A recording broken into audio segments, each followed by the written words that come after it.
Venga, pues empezamos entonces. Lo que os quiero contar hoy como charla de divulgación es una charla que le di la primera vez a profesores de instituto también. Estos son profesores de instituto, es un grupo muy interesante. En el norte de Tenerife, en la Orotava, tienen una fundación que se llama Fundación Orotava de Historia de la Ciencia. Y lo que hacen es, pues, invitan a gente a que hable de temas relacionados con historia de la ciencia y cómo se vinculan pues, con Tenerife y con todo tipo de áreas. Van desde las matemáticas, la filosofía, la biología, van cambiando. Yo soy biólogo, así que os voy a hablar de biología. Y la idea de esta charla es un poquito utilizar como excusa un artículo del laboratorio de hace ya unos años, de 2018, para intentar transmitir a un público menos especializado, aunque sé que la mayoría sois biólogos, de una forma amena, lo que es la evo-devo. La evo-devo es una disciplina que ha emergido a finales del siglo XX y que combina conceptos de evolución con conceptos de desarrollo. Es un área de investigación que ha florecido mucho en las 2 últimas décadas. Y para meternos dentro del tema, lo que vamos a intentar es contestar esta pregunta: ¿cuál es el origen de nuestras manos? De nuestras manos y de nuestros pies, de las extremidades, ¿cómo aparecen? Y entonces eso lo vamos a utilizar como hilo conductor. Y para meternos en faena, lo que os propongo es este título, que es el título de la charla: una visita guiada a tu pez interior. Eso es lo que vamos a hacer en estos 40 minutos, 45. Entonces, tenemos aquí una nube de palabras que ahora mismo significan menos y que espero que al final de la charla estén más llenas de contenido. Tenemos palabras como evolución y desarrollo, por supuesto, otras como genética, alguna palabra en alemán, pingüinos, CRISPR, todo eso se irá llenando de contenido. Entonces, para contestar a esta pregunta, ¿de dónde vienen nuestras manos?, tenemos que hacer un viaje intelectual, pasando por el mundo de las ideas. Pero también tenemos que hacer un viaje geográfico en el espacio. Vamos a ir de país en país, de continente en continente y hasta de polo a polo, moviéndonos a través de distintas ideas. Y también y sobre todo, lo que vamos a hacer es un viaje en el tiempo, a distintas escalas. Primero a la escala del embrión, de las horas, de los días, de las semanas, del desarrollo del embrión. Luego a una escala intermedia de siglos, porque vamos a hablar un poquito de historia de la ciencia.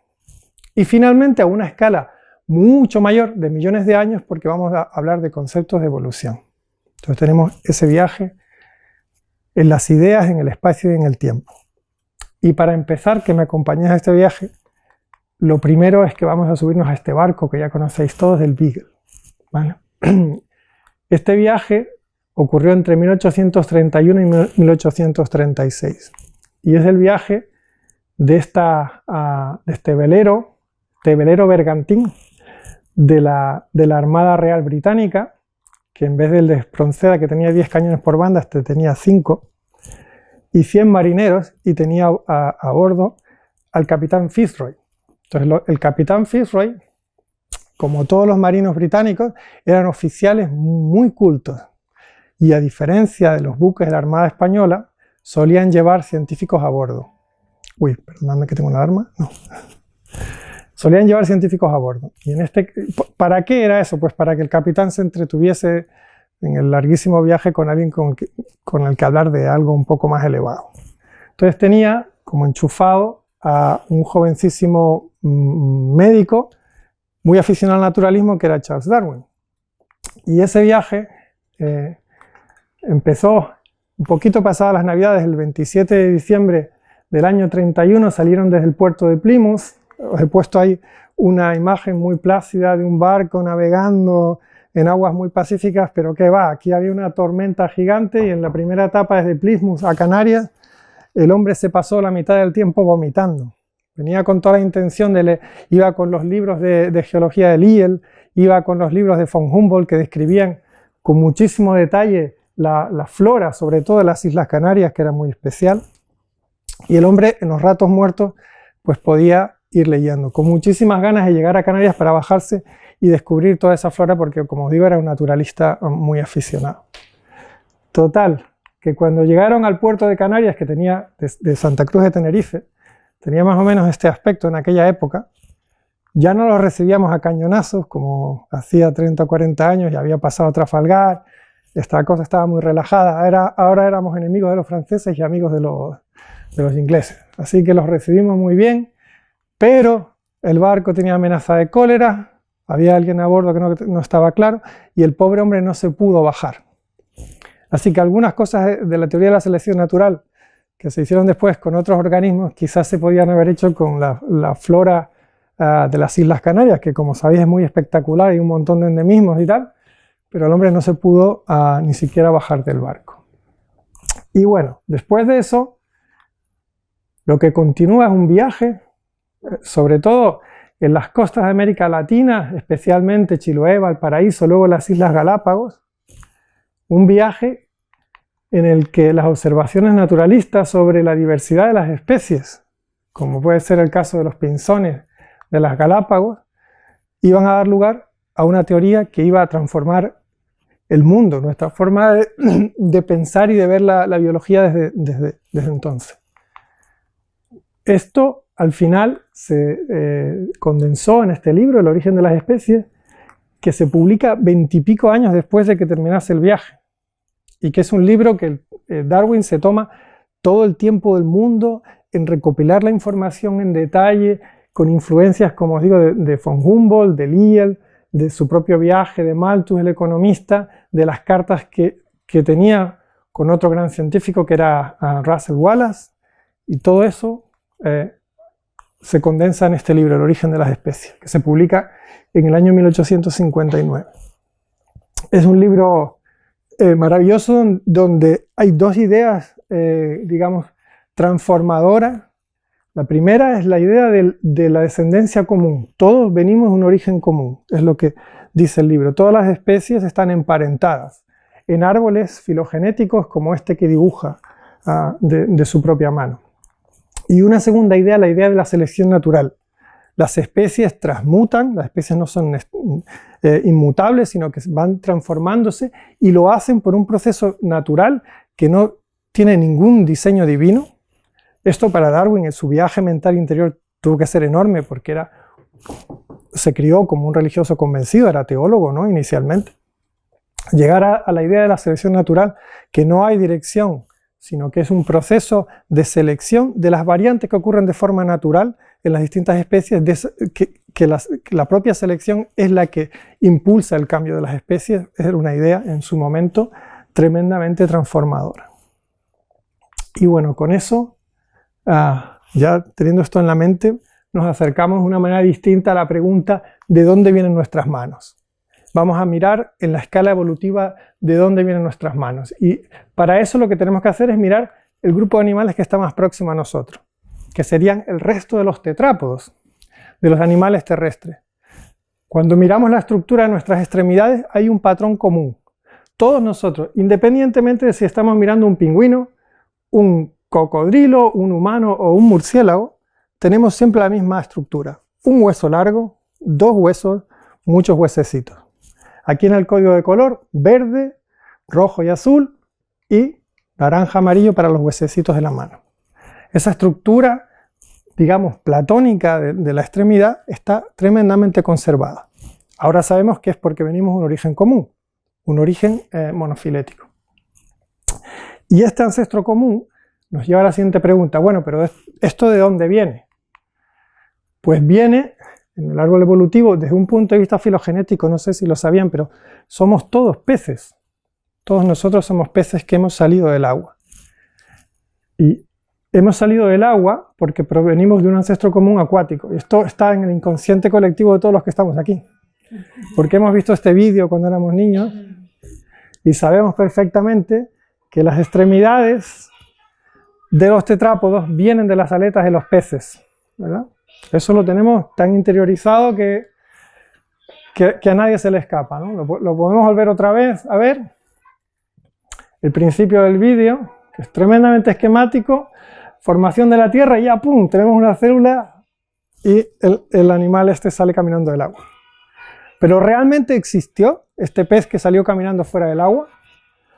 Es una buena pregunta. Parece ser que sí. El fisápodo lo llamo. El pez que se arrastró para convertirse en un tetrápodo. Esta persona de aquí es un paleontólogo, Neil Shubin, que es un colaborador además, y es un paleontólogo muy famoso. Y en el año 2000, me parece que fue 2004, estaba buscando fósiles en estas rocas de la isla Ellesmere, cerca de Groenlandia, porque esas rocas están muy enriquecidas en rocas devónicas que están en superficie, justo el momento en el que el pez salió del agua. Y encontraron este fósil con esta estructura del cráneo que se llama Tiktaalik y que representa exactamente esta forma de transición intermedia entre el pez y el tetrapo. Tenemos una estructura de las extremidades en Tiktaalik, la vemos aquí, donde podemos distinguir la estructura de un hueso, dos huesos, huesecitos. La misma estructura de la que estaba hablando antes aparece en Tiktaalik. Entonces ahora la siguiente... antes de eso.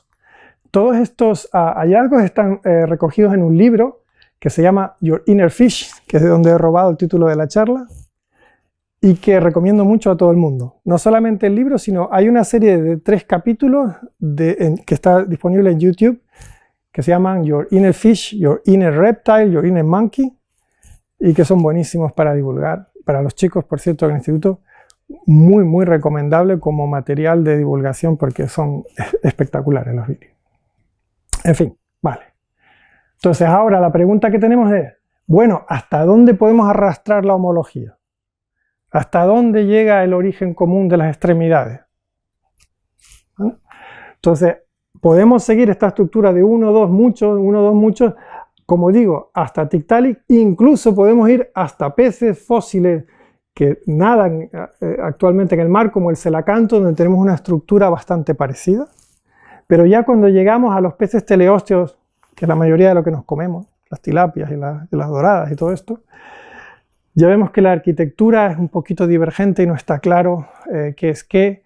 Realmente esta aleta y esta aleta son homólogas, vienen del mismo sitio, ya es mucho más difícil de ver. Entonces, para intentar profundizar en eso, tenemos que seguir avanzando en nuestro viaje, un poquito más.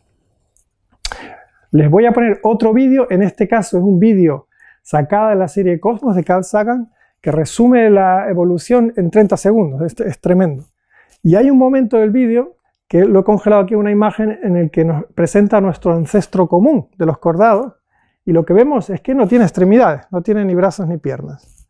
Vamos a ver si somos capaces de capturarlo. Aquí vemos cómo la célula forma organismos pluricelulares, cómo los organismos pluricelulares adquieren cavidades, se vuelven cada vez más complejos, dan lugar a nuestro ancestro común de los cordados, que empieza a nadar, tiene una aleta y aparecen por fin las extremidades, ¿no? Las aletas pectorales y pélvicas. Esto que aquí ha pasado muy rápido, no preocuparse, lo resumo de forma congelada para que se vea en más detalle. Partimos de un ancestro común cordado, cuyo pariente vivo más próximo sería el anfioxo, que no tiene ninguna extremidad. Y a partir de esa estructura vamos adquiriendo primero lo que se llama un fold dorsal, una especie de plegamiento dorsal, que luego se concreta un poquito más adelante cuando aparece el esqueleto endógeno, el endoesqueleto, en estructuras dorsales primero, como las que están presentes en las lampreas. Las lampreas no tienen aletas pectorales, no tienen aletas pélvicas, pero tienen esta aleta dorsal. Y luego más adelante, cuando ya aparecen los peces cartilaginosos, lo que vemos es que todo el grupo ya dispone de esas aletas pélvicas y pectorales que están comunes a todos los peces y que luego ya hemos visto que Tiktaalik, al salir del agua, hace que todos nosotros las heredemos y tengamos nuestras manos y nuestros pies. Algo tan humano como nuestras manos y nuestros pies. Insistiría, porque es una de las partes del cuerpo humano que más nos reconocemos como humana, si nos ponemos a pensarlo. Vale. Así que en algún momento aquí del Devónico, los peces acorazados adquirieron estas aletas pares, y hay distintas teorías que veremos más adelante acerca de cómo esto ocurrió, pero todavía, hoy en día, incluso después del trabajo este que hemos publicado y más cosas que han salido, sigue habiendo muchas incógnitas y muchas preguntas pendientes, porque todo esto ocurrió hace mucho tiempo. Vale. Entonces vamos a dar un salto ahora. Hemos pasado de la escala evolutiva, de la parte Evo, vamos a saltar a la parte Devo, la parte del desarrollo, el mundo del embrión y cómo se forman las manos en el embrión. Esta sería la segunda parte de la historia. Lo que os voy a enseñar aquí es una especie de película, dibujos, sobre cómo se forman en un embrión humano las extremidades. Entonces lo que se ve es que durante el desarrollo aparecen primero unas pequeñas protuberancias que van a dar lugar a las manos y los pies. En esta pequeña protuberancia se distingue una cresta distal al principio que forma una pala, y en esta pala pronto se van a diferenciar los dedos. Y lo que es más importante, hay una polaridad, porque la mano tiene siempre la polaridad anterior, sería el pulgar, a posterior, sería el meñique. Esa es nuestra posición, digamos, en reposo de las manos. Lo digo por los ratones. Cuando usamos el ratón tenemos la mano girada en una posición que es antinatural y eso normalmente nos causa tendinitis. Os lo digo porque hay ratones verticales que son mucho mejores. Si sabes un poco de anatomía, te ayuda a hacerte la vida un poco más fácil. Pues como digo, la parte anterior daría lugar al pulgar y la parte posterior al meñique. Y esa estructura, esa diferencia de polaridad es muy importante y la iremos viendo también durante la charla. Vale, pero esto que os enseñé son imágenes que uno puede ver si tienes un ecógrafo, si puedes hacer resonancia magnética, pero eso no era la situación, hasta hace relativamente muy poco. Así que a pesar del interés histórico que tenían, digamos, los protocientíficos en el asunto de los embriones, que vemos aquí reflejado en algunas escrituras, este dibujo por supuesto no, en algunas escrituras de Aristóteles, con observaciones sobre los huevos de gallina, o en algunos dibujos de Leonardo, la embriología, tal y como la conocemos, es una ciencia muy joven, tiene apenas 200 años. Y los padres de la embriología moderna vienen de una escuela, que pongo aquí escuela alemana, pero debería llamar escuela ruso-alemana, porque los primeros padres de la biología del desarrollo eran rusos que trabajaban en Alemania, por alguna razón que no comprendo yo bien del todo. Me imagino que por las universidades que estaban disponibles en aquel momento, los rusos se iban a educar a Alemania. Hay como digo, una escuela muy importante que ininterrumpidamente ha producido grandes embriólogos desde principios del siglo XIX, a lo largo de todo el XIX, del XX y del XXI, con varios premios Nobel a lo largo del siglo XX, por ejemplo, Spemann, muy famoso, Nobel en el 35, o Christian Nussheim-Volhard, que le dieron el Nobel en el año 1995. ¿Vale? Vamos a empezar con el primero de todos, von Baer. Von Baer era un científico muy interesante que tenía una colección enorme de embriones y hacía mucha anatomía comparada de los embriones. Y a base de observarlos, se da cuenta, junto con otros colegas colaboradores de la época, que si se te borraba un poquito la etiqueta del embrión, había una fase del desarrollo de los embriones que se parecían todos un montón entre sí. Era muy difícil distinguir si el embrión era de salamandra o era de rana, o le costaba mucho. Y entonces se da cuenta y formula su ley ontogenética, que dice que durante el desarrollo pasa de características muy generales del grupo en el embrión, en que se parecen todos los embriones entre sí, hasta lo que ya es específico de cada uno de los distintos grupos. O sea, primero todos iguales y luego ya vas a ser un pez, vas a ser un anfibio, vas a ser un ave. Y formula esta teoría, que es una teoría en realidad que parece muy ligada a la teoría de la selección natural y de la evolución, cuando él no creía en selección natural. Pensemos que el libro que os conté antes, El origen de las especies, es del 59, y este hombre desarrolló sus teorías en los 50. Además, para mayor confusión, en alemán la palabra Entwicklung se refiere a las dos cosas al mismo tiempo. La puedes utilizar para decir evolución y la puedes utilizar para decir desarrollo. Los conceptos no estaban nada claros en aquel momento. Pero bueno, es el padre fundador de la embriología moderna. Más adelante, un discípulo de la misma escuela, Haeckel, mucho más famoso, formula la teoría de la recapitulación. Haeckel sí creía en Darwin, de hecho era un darwinista furioso, y eso de ser muy vehemente en las creencias casi siempre trae malos resultados y consecuencias negativas. Así que Haeckel lo que hizo fue, de alguna manera, estirar todavía más el chicle de las teorías de von Baer para formular la teoría de la recapitulación, que dice que la ontogenia recapitula la filogenia, es decir, que durante el desarrollo va siguiendo el árbol filogenético, pero de una manera estricta, mientras que von Baer lo que decía es que todos nos parecemos al principio y luego nos hacemos diferentes. Lo que te decía Haeckel, mucho más duro, es que, por ejemplo, un pájaro en el embrión primero era un pez, luego adquiría características de rana y finalmente adquiría características de pájaro. Es levemente diferente, pero tiene bastantes implicaciones. Esta teoría, la de la recapitulación, estuvo muy en boga a final del siglo XIX, de tal manera que la gente buscaba datos para intentar validar la teoría de la recapitulación. Uno de los datos estos, por ejemplo, requería que los pájaros, en un momento de su desarrollo en el embrión, tenían que tener características reptilianas, escamas. Así que se fueron a buscar en los pájaros que consideraban más ancestrales, que en aquel momento se pensaba, erróneamente también, que eran los pingüinos. Entonces, ¿cómo hicieron esto? Pues lo que hicieron fue acoplar a la expedición al Antártico de Scott, ya que vas para allí, mira a ver si te puedes conseguir unos huevos de pingüino, ¿no? Esta expedición que fue al Antártico entre 1910 y 1913 fue un auténtico desastre en todos los sentidos. Para empezar, Scott y otros lo que hicieron fue viajar en el verano austral, o sea, en diciembre, en esta ruta verde para llegar al Polo Sur. La idea era una carrera a ver quién era el primero en que llegaba al Polo Sur. Con tal desgracia que desde el otro lado, el grupo de Amundsen, de los noruegos, se le había adelantado y llegaron, si os fijáis en la fecha, es para llorar. O sea, por 15 días, un poquito más, se le adelanta Amundsen y cuando llegan al Polo Sur ven la bandera plantada allí del otro país.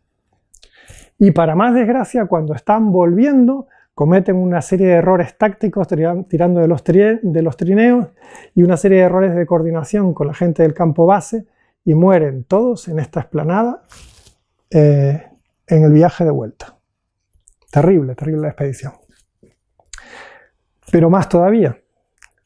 Esto ocurrió en 1912, pero en el invierno del año anterior, en 1911, ocurrió una expedición paralela que luego se convierte en un libro del que ahora les voy a hablar, en el que se trataba de cubrir esta distancia de 100 kilómetros, pero como esto ocurría en invierno, tardaron 35 días en hacer eso.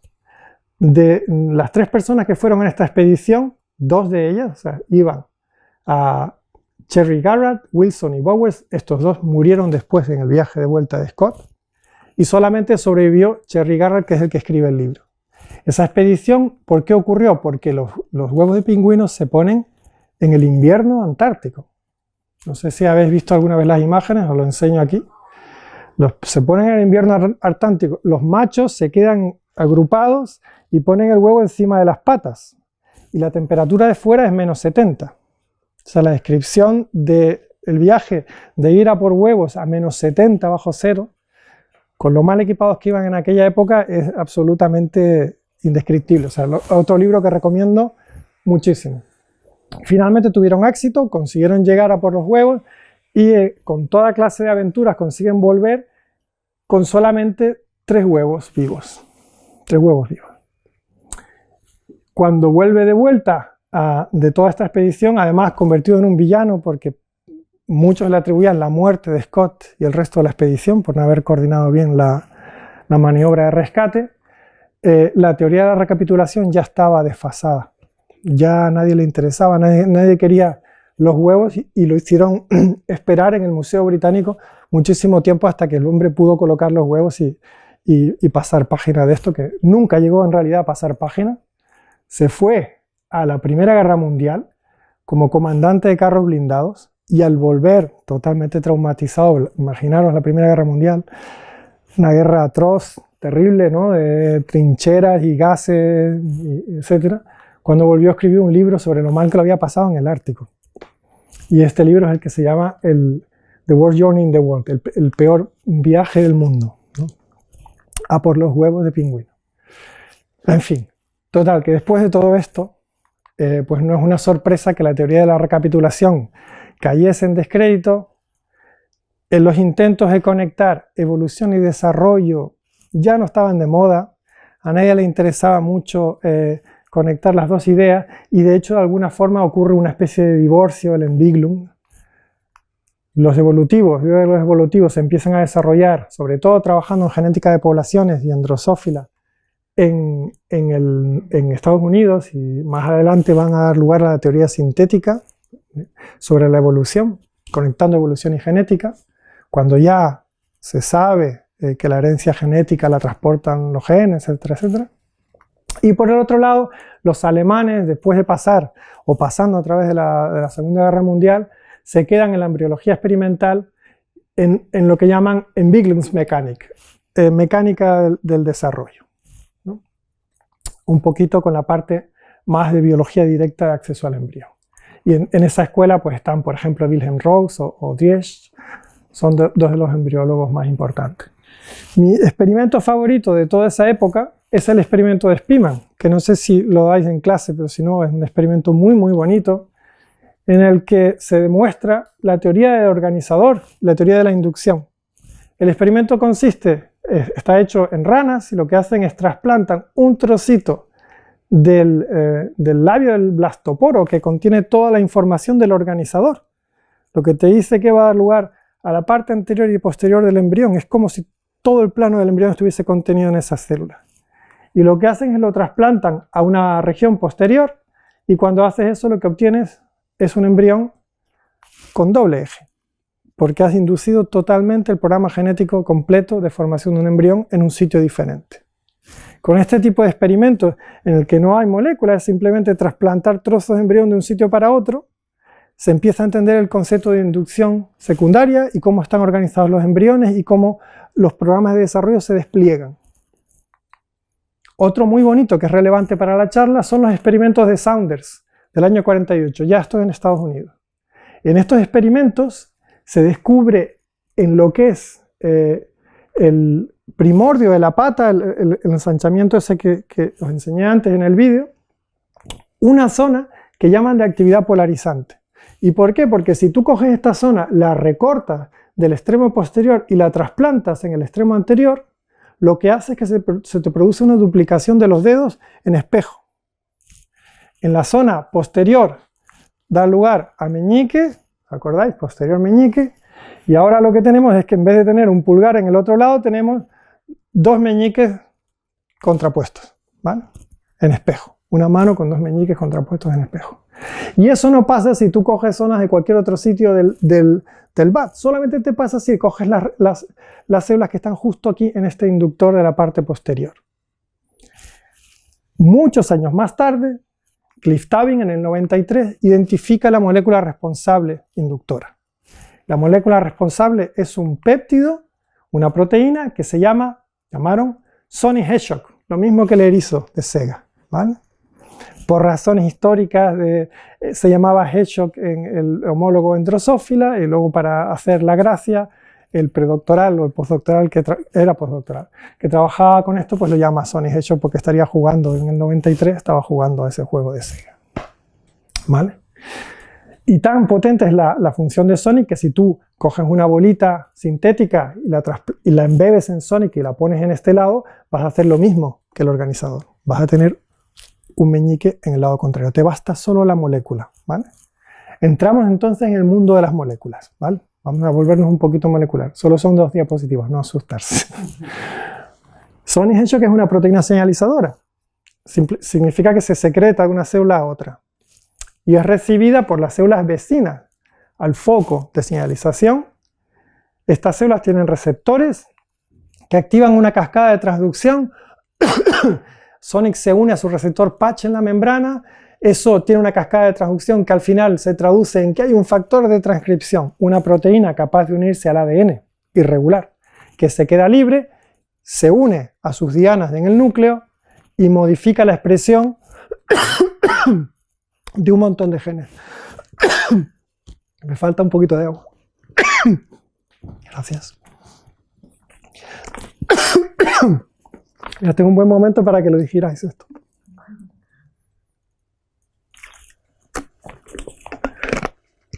¿Y a dónde se unen los factores de transcripción?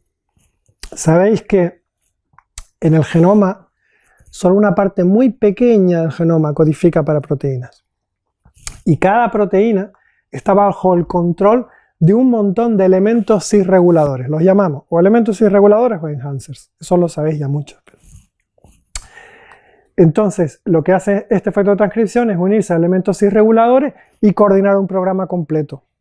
Que te dice, en este caso, tú eres pata, que vas a hacer meñique. Es el programa de hacer meñique, ¿vale? El programa de la región posterior.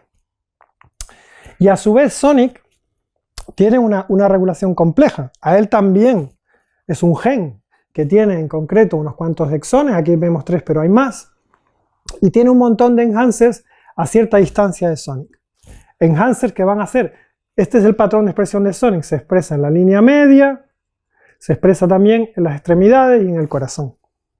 Entonces hay enhancers que son de la parte, mira, el amarillo este y este verde son de la parte más posterior de la línea media.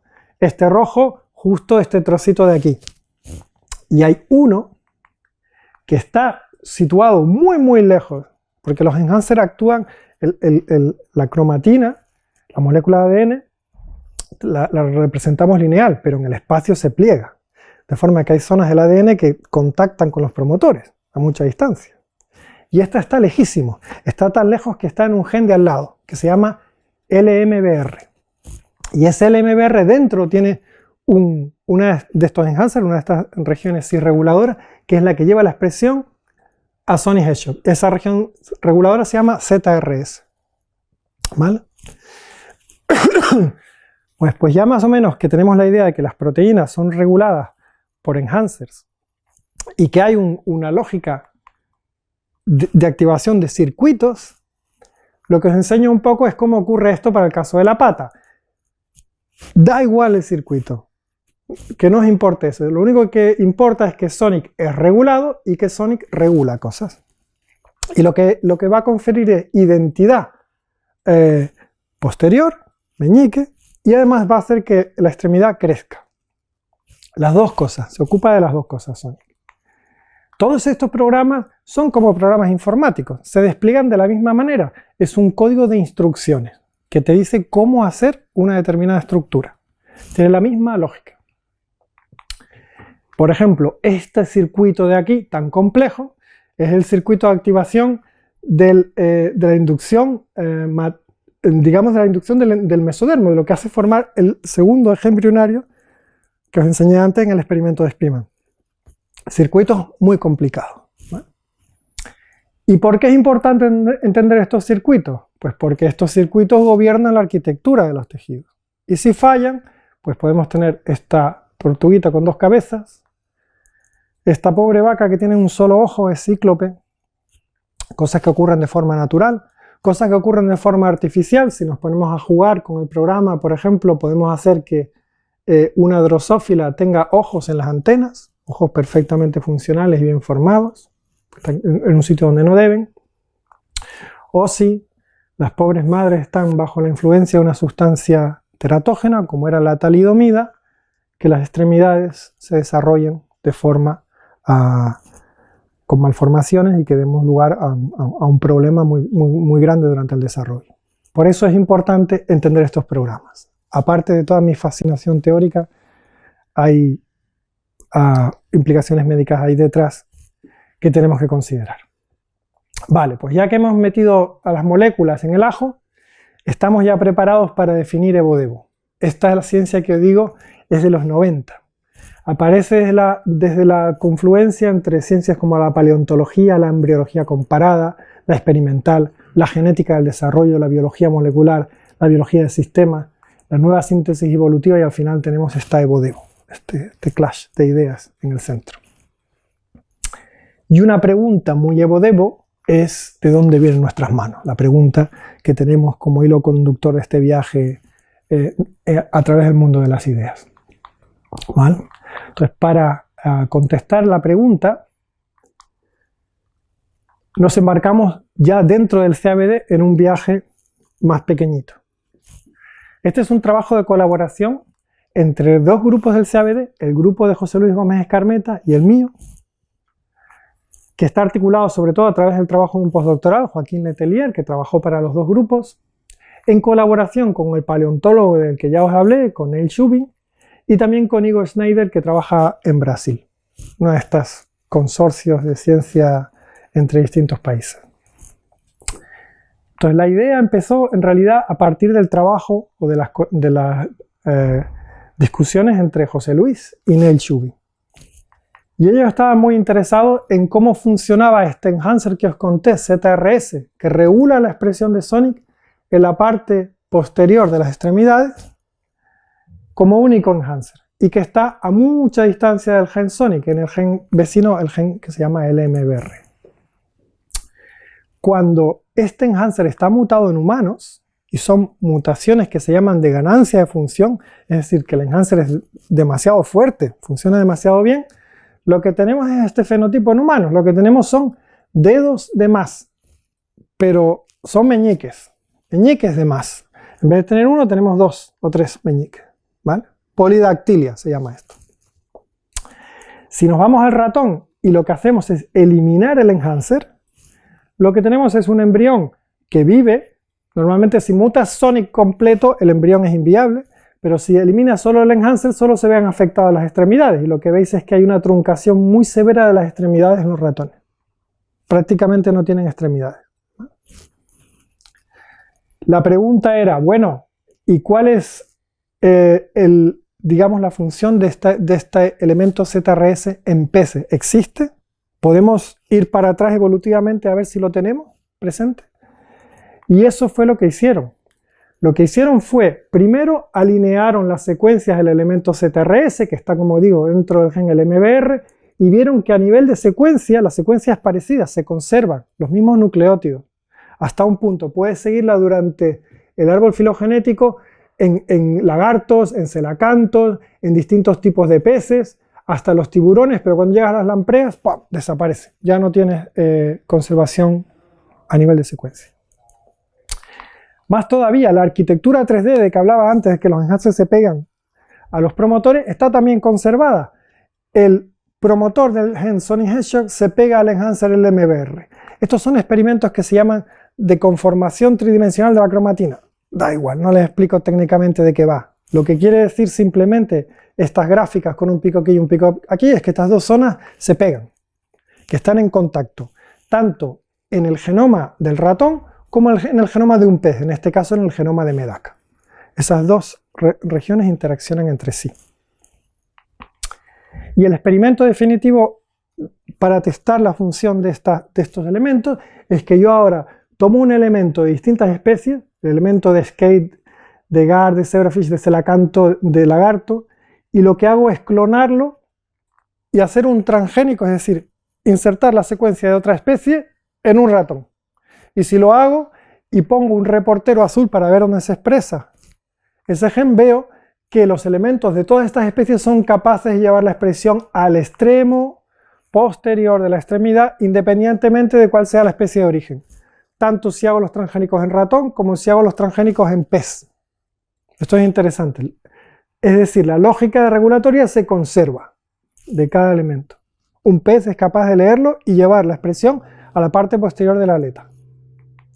Y si intentamos hacer eso con la región equivalente del gen LMBR1 en lampreas, pues no hay expresión. Quiere decir que ya funcionalmente no hay conservación. A partir de las lampreas para abajo ya no se conserva. Vale, entonces todo eso está muy bien, pero el experimento definitivo, el experimento bueno, es coger ahora este elemento ZRS, quitárselo a los peces y ver qué pasa. Y con esa idea se vino Igor Schneider en marzo del 2015 al CABD hablar con José Luis, a ver cómo hacían eso y todo el rollo. ¿Qué pasa? Pues que José Luis trabajaba en pez cebra y el pez cebra tiene 2 copias del Gensonic y eso complica tremendamente las cosas desde un punto de vista experimental, porque ahora con 2 copias hay que hacer 2 rondas de mutagénesis. La mutagénesis en aquel momento no estaba tan bien desarrollada, habíamos aprendido recientemente a hacerlo y era muy inviable. Sin embargo, había otro pez, Medaka, donde solamente había una copia. Y qué suerte que justo a 5 metros estaba mi laboratorio, que es uno de los pocos laboratorios en el mundo que era capaz de hacer genética con Medaka. No por otra cosa, sino porque hay poca gente que trabaje con este organismo, ¿vale? Así que cruzaron el pasillo, vinieron a verme, oye, ¿por qué no hacemos este experimento en Medaka? Bueno, pues adelante, nos pusimos a trabajar y Joaquín aceptó el proyecto, el postdoctoral de mi laboratorio. Vamos a intentar eliminar el elemento ZRS. ¿Cómo lo hacemos? Pues esto en 2015 era ciencia muy avanzada, ahora ya lo hacemos de manera más regular. Era ciencia muy avanzada porque implicaba hacer CRISPR. Ahora os hago una pregunta. ¿Todo el mundo ha escuchado alguna vez la palabra CRISPR? Sí, ¿verdad? En 2015 todavía la cosa por aquí no, pero lo voy a explicar. ¿Qué es el CRISPR? Pues el CRISPR es una historia muy bonita, muy educativa, así que voy a hacer un pequeño paréntesis en mi charla de muchos paréntesis, ¿vale? Para explicar la historia de este señor. Este señor es el héroe del CRISPR. El CRISPR es la tecnología más revolucionaria de los últimos 20 años en biología. No hay ninguna duda. Y vienen de las observaciones de un español, Francisco Martínez Mójica, muy humilde, que trabajaba en la Universidad de Alicante, trabaja todavía, con bacterias halófitas en las salinas de Santa Pola, que son muy famosas ahora por otras cosas. Pero ahí, aparte de expresidentes del gobierno, hay científicos trabajando muy activos en estas bacterias halófitas. Y lo que descubrieron estas bacterias son unas regiones repetitivas que se dio cuenta que eran complementarias a las secuencias de ADN de los virus que infectaban a estas bacterias. Se dio cuenta que eso era un sistema inmune que utilizaba la bacteria para deshacerse de los virus que la infectaban. ¿Cómo? Porque estas secuencias las utilizaba una ribosima que se llama Cas9, las utilizaba como molde para pegarse al ADN, o sea, utilizaba como sensor para ir a la región del ADN del virus y cortarla, porque esta Cas9 es una endonucleasa, lo que hace es comerse el DNA, ¿vale? Comerse el DNA de una forma dirigida. Y lo hace tan bien, porque lleva haciéndolo 2000 millones de años, que es súper eficiente el sistema. Tan eficiente que ahora los científicos podemos utilizarlo para editar genomas, ¿vale? O sea que venimos de una observación. Al CRISPR dio lugar a un premio Nobel hace un par de años y desgraciadamente se lo dieron a otra gente, pero no se lo dieron a Mójica, que siempre estuvo en la quiniela porque era el que había hecho el descubrimiento inicial, pero se lo dieron a la gente que adaptó el sistema a su uso industrial, digamos, en vertebrados, y no al descubrimiento original, desgraciadamente. Pero a mí me hace reflexionar sobre la importancia de hacer investigación básica.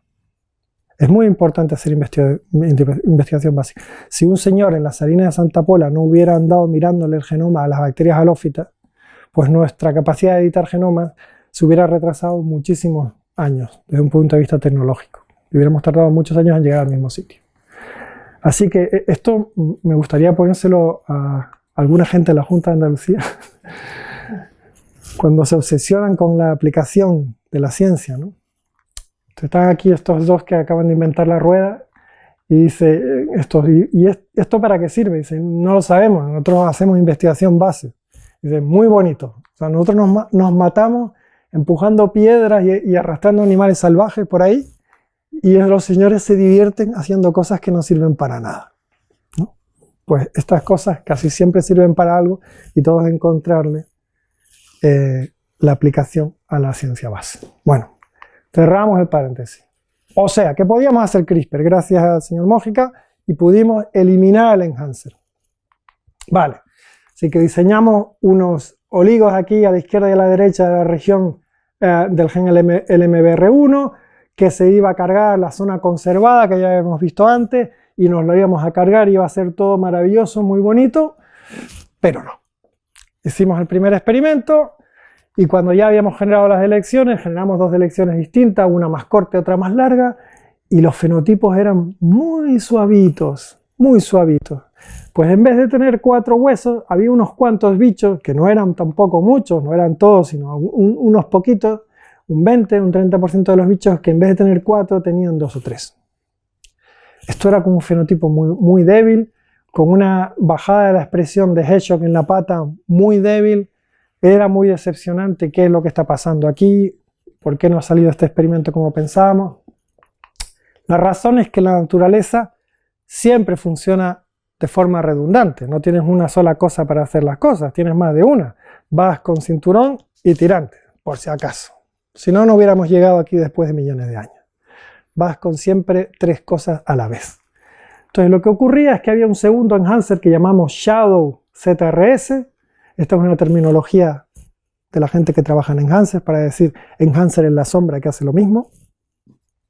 Y vimos que estaba conservado tanto en pez cebra como en humanos, y de hecho teníamos algunas evidencias. Primero, sabíamos que si lo cogíamos el shadow y lo hacíamos transgénesis, llevaba la expresión también a la parte posterior de las extremidades, y había alguna evidencia en la literatura en humanos que si hacías delecciones grandes del MBR en humanos, era la única manera de que aparecieran extremidades truncadas en humanos. Esto es muy raro, hay 2 casos en el mundo.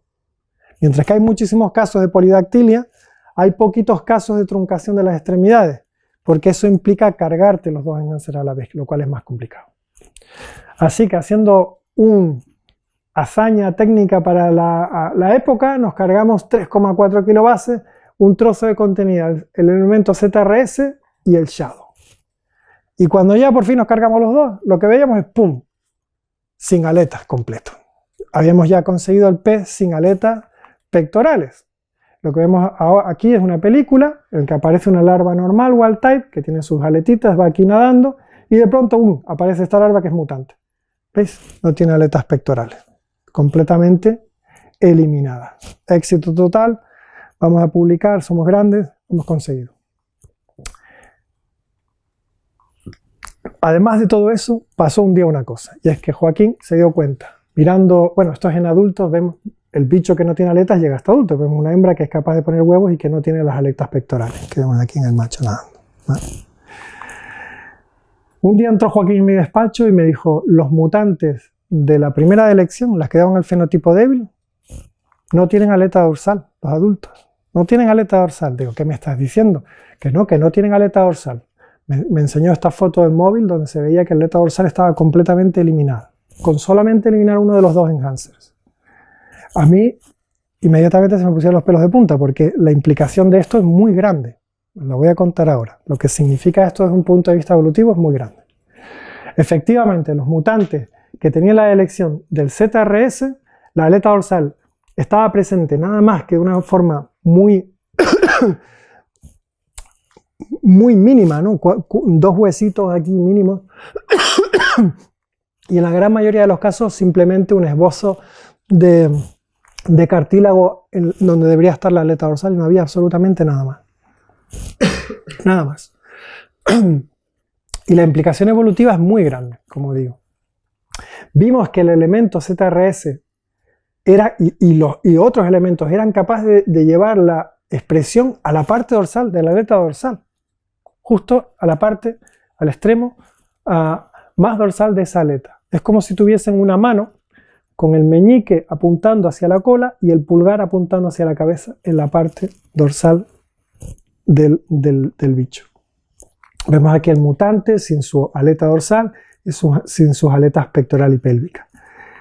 Y las implicaciones evolutivas son muy grandes, porque lo que nos está diciendo es que la lógica regulatoria, el circuito, el programa de desarrollo que dirige en nuestras manos lo que va a ser anterior y posterior, no solamente proviene ya de las aletas de los peces, como ya nos imaginábamos, sino que además se puede trazar mucho más atrás, a cuando se inventaron las aletas mediales, la aleta dorsal, que aparece ya en lampreas, como os dije.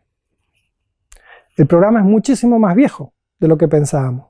Y lo que ha hecho la evolución es rescatar ese programa, copiar ese programa y utilizar ese programa para distinguir un lado del otro, mucho más adelante para hacer una estructura totalmente diferente. Reusar, que es lo que hace la evolución constantemente, tinkering, el reutilizamiento de los elementos que ya tenía. Con lo cual, de las tres hipótesis sobre el origen de las aletas pares, nuestros datos apuntaban a que la tercera, es decir, que el programa se reclutó del programa que estaba presente en las aletas mediales, parecía que era la teoría correcta de las tres que había en ese momento circulando. Así que aquí recapitulamos un poco. Tenemos a Sonic, que ya estaba presente en la aleta dorsal, y ese programa fue cooptado por los ostracodermos, los agnatos acorazados, hace 450 millones de años, que son muchas vueltas al Sol, muchas vueltas al Sol. Son tantas que cuando eso ocurrió, la Tierra no tenía la pinta que tiene ahora, porque los continentes estaban en distinta posición y lo que teníamos es una gran masa terrestre, que es el Pangea, y todo esto ocurrió en un gran e inmenso océano único, que era el océano que rodeaba a esa Pangea. La conclusión es la que tenemos aquí, que el programa genético que confiere identidad posterior a nuestras extremidades y que depende de ese enhancer de Sonic Hedgehog que se llama ZRS, evolucionó en la aleta dorsal hace 450 millones de años, en nuestro ancestro común de hace 450 millones de años. Bueno, con esto vamos llegando al final de la visita. Estas palabras yo espero que ya Medaka, ZRS, CRISPR, pies, teleosteos, pinzones ya tengan más contenido y seamos capaces de relacionarnos con ellas de una manera un poquito más personal, con lo cual he conseguido mi objetivo número 1. Mi objetivo número 2 es hacer un pequeño homenaje a José Luis, que murió en el año 2020 de cáncer y que fue el que empujó todo este viaje tan maravilloso. José Luis murió en la cima de su carrera científica, después de haber producido más de 100 artículos, y en ese momento con una capacidad creativa tan grande que os digo que desde que murió en 2020 hasta ahora se han publicado 25 artículos más póstumos con su nombre, entre los cuales hay un artículo, que aquí estamos algunos de los autores, que es un poco una secuela de esto que os acabo de contar hoy, que no he querido contarlo para no saturar. Y lo que tenemos aquí es una foto de ese segundo artículo cuando celebrábamos la publicación con un pequeño arbolito que nos regalaron cuando él murió. O sea que sirva un poquito también en memoria de José Luis, que hay una placa aquí fuera en el hall que la podéis ver conmemorando, digamos, su obra científica. José Luis nos dejó un gran legado desde un punto de vista científico, también tuvo hijos, y todo eso me lleva a concluir con este texto de Italo Calvino, que es del año 67, yo todavía no había nacido, en su libro Tiempo Cero. Italo Calvino no es un científico, no es biólogo. Os recomiendo todos y cada uno de los libros de Italo Calvino, son espectaculares. Pero en este Tiempo Cero se marca aquí este párrafo que cuando me lo leí hace no tanto me quedé absolutamente aplastado de la clarividencia que tiene este señor, considerando todo lo que acabo de decir. Lo que dice es que lo que mis progenitores me dijeron que fuera, en principio, eso es lo que soy. En las instrucciones de mis progenitores están contenidas las instrucciones de los progenitores de mis progenitores, a su vez transmitidas de progenitor a progenitor en una interminable cadena de obediencia. La historia que quería contar está contenida en un pasado que a su vez está comprendido en su propio pasado, en los muchos pasados individuales que no se sabe hasta qué punto son en cambio el pasado de la especie y de lo que había antes de la especie. Estamos encerrados entre los engranajes de una memoria que no prevé otro trabajo que el de recordarse a sí misma. Lo que verdaderamente cada uno de nosotros es y tiene es pues el pasado. Todo lo que somos y tenemos es el catálogo de las posibilidades no fallidas, de las pruebas prontas a repetirse. Y esto es Evodevo, que es lo que os quería transmitir. Y con esto ya está. Muchas gracias.